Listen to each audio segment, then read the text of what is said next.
आज के ज़माने में अगर आपको अपनी पहचान बनानी है, अगर आपको अपने आइडियाज़ को ग्लोबल लेवल पर लेकर जाना है, तो आपको इंग्लिश आना बहुत ज़रूरी है।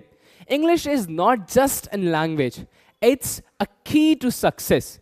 चाहे स्टडीज़ हो, बिजनेस हो या फिर social media, everywhere in the every domain आपको इंग्लिश आना ज़रूरी है। कुरान पाक लैंग्वेज के बारे में क्या प्यारा दर्स देता है। सूरह इब्राहिम, अल्लाह ने फरमाया कि हमने अपने नबियों को उनकी कौम की जबानों में भेजा। We sent every profit speaking the language of their own people.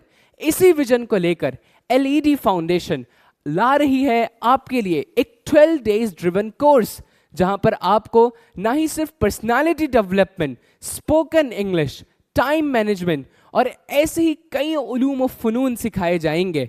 So if you wanna grow faster, lead smarter, speak confidently, you can join the course of LED Foundation. Subscribe now, join the LED Foundation.